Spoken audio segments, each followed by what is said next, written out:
motivation was we had wanted to honor Madiba. It is his centenary. We've worked out how we honor him in the country, but we hadn't worked out how we honor him outside of our country. He was a great internationalist, as you know, and so we picked up on a theme that would resonate with his own views about how life should be. And he was very passionate about the solution of problems on the continent, in the world. He was very passionate about the fact that we need to give back to the world what they gave us when we were going through struggle. He, being in the Security Council for us would have been the most ideal way of saying, for the 2 years that we're here, every day we will serve him, and he would, I hope, look down and see that we continue his legacy, the only way that we can say thank you. And secondly, we agreed to do this because we feel that in a world that has the kind of problems that we're experiencing, turbulence, pulling away from the multilateralism that we are so committed to, we want to be right there in the thick of things to put across a voice that says we care. We care for a world that is held together by certain norms and principles and standards, we will be there to serve the world in whichever way that we can. We have the necessary experience. We have been peacekeepers for most part of the time that we've been in government, and we're doing what Madiba would want to do, to say thank you to the world for supporting us. We are a country today, a democratic state, because the world stood up after Sharpeville to say this we will not accept. And it needed a bit of courage from everybody, and we will use every opportunity to give back what we have had from the world. And we're here, we're ready, and we believe, as you can see from the turnout today, that we managed to gather a lot of support. So we will wait tomorrow and see what comes out of it. We've got our fingers crossed. There is a different dynamic. It's a dynamic of a deep-seated belief in solving conflicts in a way that everybody takes part, in a way that puts a negotiation and an agreement first to prepare for a ceasefire, and making sure that if there is an end to a war, there are follow-up measures, because we've learned from experience how to do it. And we've been there from the time that we got our democracy. We've been out there in the Congo, in Burundi, and I could name all of them, still in Sudan. And with each intervention, we've learned how we can do it better.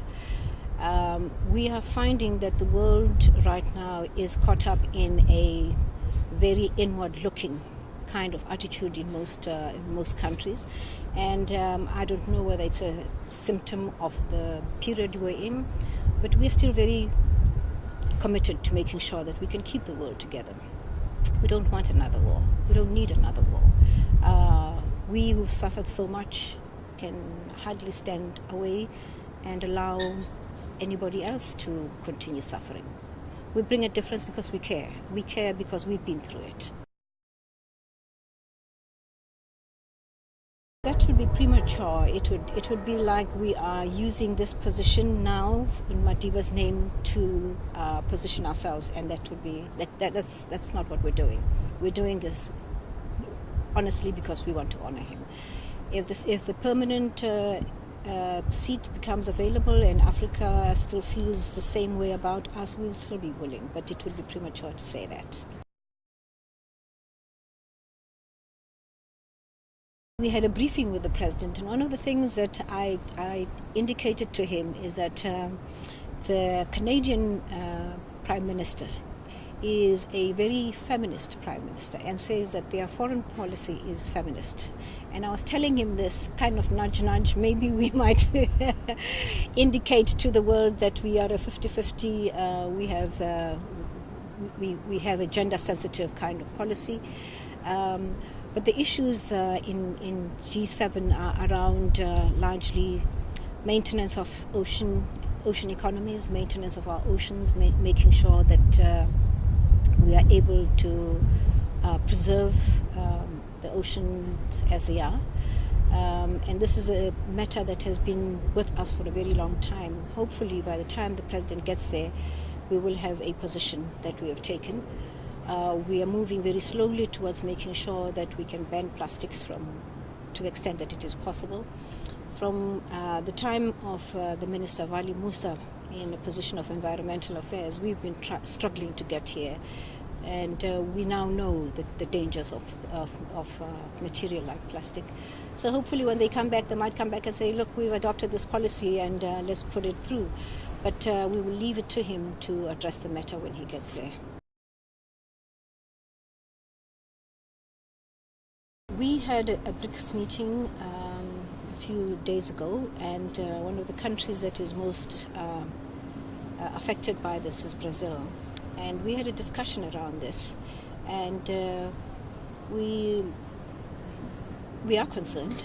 We are concerned because it is part of that getting out of a mold of working together that we are trying to, inculcate in the world.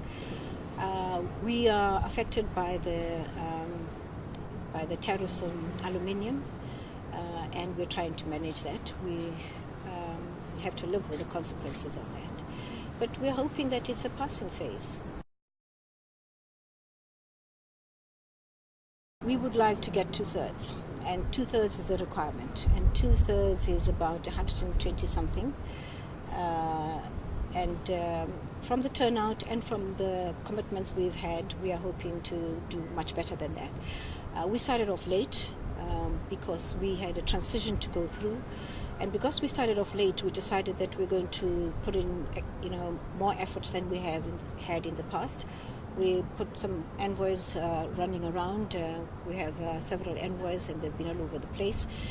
Former Deputy Minister Aziz Pahad was here at the point at which we wanted to lobby the UN Secretary and also the General Assembly. And we've been hard at it. And at this point, I must say that our ambassador here has really outdone himself. He really has done me proud. He's really worked very hard, and I'm very grateful to him for that.